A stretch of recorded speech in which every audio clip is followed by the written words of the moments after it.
अस्सलाम वालेकुम, मैं हूं फैज़ान अहमद। आप देख रहे हैं प्रोग्राम सच क्या है। आज हम आए हैं सिंगर चौरंगी की तरफ अवामी कॉलोनी में, जहां एक इंसानियत को रोन दिया गया है और एक बच्ची है जिसके साथ ज़्यादती, लेकिन ज़्यादती करने वाला कोई और शख्स नहीं, बाप है।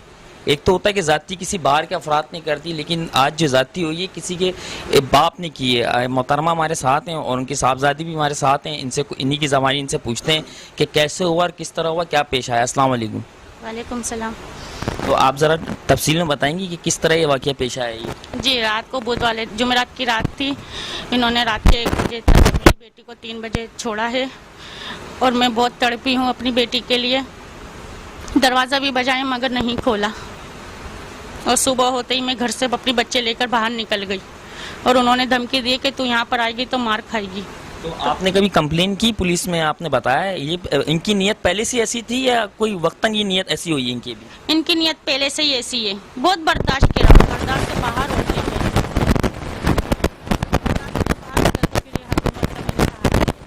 इससे पहले भी ये ज़्यादती के शिकार करते रहे बच्ची के? इससे पहले भी बच्चे से ज़्यादती का शिकार करते रहे। बच्ची भी पहले इसी चक्कर से घर से बाहर चले गई थी। तो आपने कभी किसी को बताने की जहमत समझी कि मैं अपने भाई या बाप या किसी को बताऊं कि इस तरह ये करते हैं ये? जी, भाई बाप को भी बताती हूँ मगर भाई बाप बोलते कि ऐसी कोई बात नहीं है, तो ये ऐसी कोई बात ही नहीं है। और अभी मैंने बताया है तो भाई बापों ने ये मदद करी है, तो मुझे तो अभी इंसाफ चाहिए इन लोगों से, हुकूमत से। ये वो बच्ची हैं जो इनके साथ जो बैठी हुई ये वालदा हैं, और बच्ची से इनका मौक़िफ़ लेते हैं कि इस बात में कितनी सदाकत है कितनी सदाकत नहीं है। अस्सलाम वालेकुम। वालेकुम क्या सलाम। नाम है आपका? सायरा। तो आप मुझे बताएं कि ये जो अम्मी आपकी जो बता रही हैं वाकई सच है? जी सच है। तो कई बार ऐसा हो चुका है? नहीं, ये भी हुआ है, ऐसा रेप किया है। तो आपने मना नहीं किया उनको कि आप क्या कर रहे हैं, आप मेरे वालिद हैं? मना किया है, बोला वालिद तो दूर की बात है। मतलब आपकी फरियाद बिल्कुल उनके कानों तक नहीं पहुंची? नहीं पहुंची। कोई रहम नहीं किया उन्होंने? नहीं, जानबूझ के किया है। इससे पहले भी ये वाक़ये होते रहे? नहीं होते रहे था बस। तो आप बर्दाश्त करती थी ये चीज़ें, सारी चीज़ें? जी बर्दाश्त करती थी। अम्मी को पहले ही बता दिया था आपने? जी, मैंने अम्मी को बता दिया था।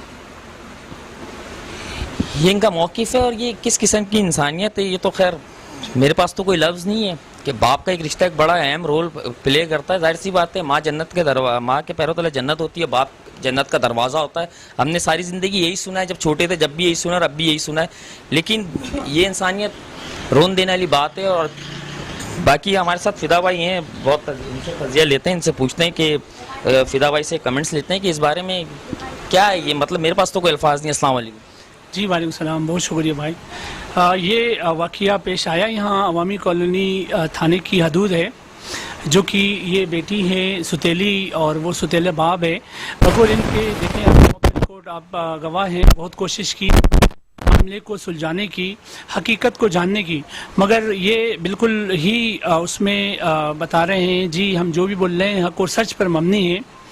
और वालिद ने जो सुतेला बाप है उसने ऐसा किया है गलत फेल, जो कि क्या है ये काबिल मज़म्मत है और इस तरह नहीं होना चाहिए। बाप एक जन्नत का आपको पता है दरवाज़ा होता है और माँ की कदमों तले जन्नत होती है।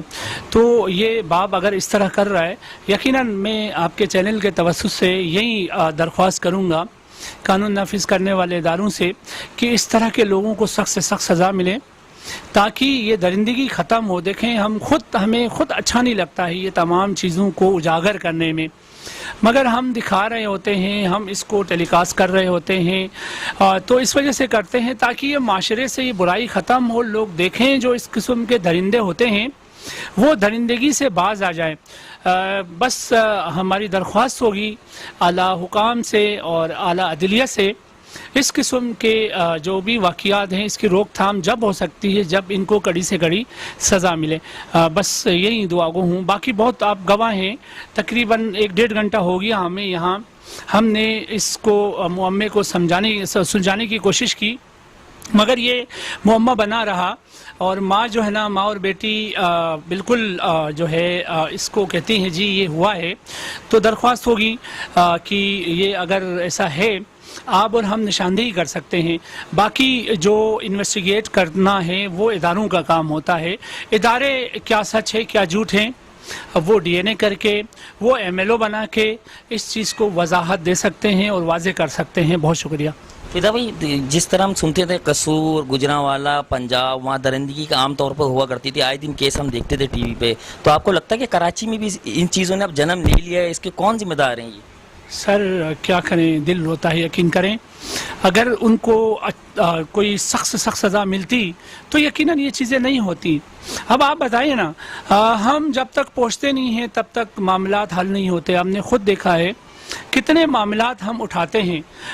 हम भी चाहते हैं कि इदारे जिनका काम है, जिसमें ये जो लेडीज़ प्रोटेक्शन डिपार्टमेंट्स हैं, चाइल्ड प्रोटेक्शन डिपार्टमेंट्स हैं, हमारी मुतल्लिका पुलिस होती हैं और दीगर इदारे जो है कानून नाफिज करने वाले, वो हरकत में आएँ और इस तरह की दरिंदगी को जड़ से उखाड़ फेंकें। कसूर का जो वाक़या है वो अभी तक क्या सज़ा मिली, वो बैठा हुआ है। उसको अगर काश क्या है हैंग करते, पब्लिकली हैंग करते, तो किसी में जुर्रत होती। ये काम किसी और मुल्क में क्यों नहीं होता है?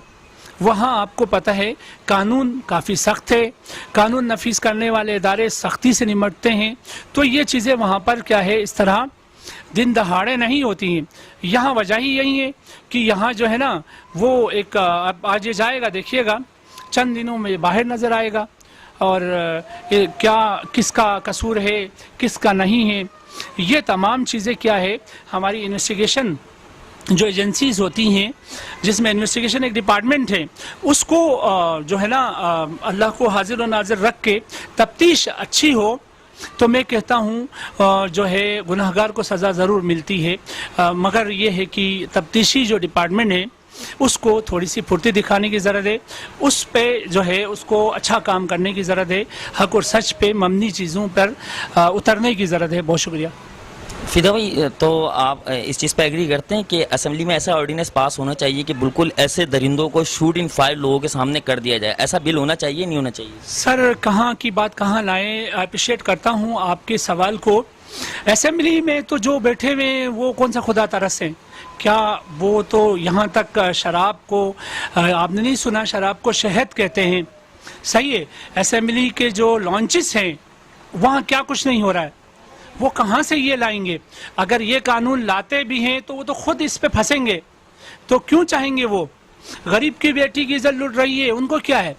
उनकी तो क्या है, उनके आगे पीछे दरवाजे के बाहर अंदर गार्ड होते हैं, किसी की मजाल नहीं होती है कि उनकी तरफ देखना भी। इस तरह का काम तो करना दूर की बात है। वो तो खिलाड़ी हैं, वो तो खेलते रहे हैं हमारे पब्लिक के इमोशन के साथ, जज्बात के साथ, इज्जतों के साथ, और अब भी खेलेंगे। क्यों लाएंगे? आप ये तवक्का कर रहे हैं कि कोई असेंबली में कोई करारदाद लाई जाएगी, इस तरह के दरिंदों को क्या है करार वाक़ई सज़ा मिलेगी। ये सिर्फ ख्वाब ख़याल में तो ये चीज़ें अच्छी लगती हैं।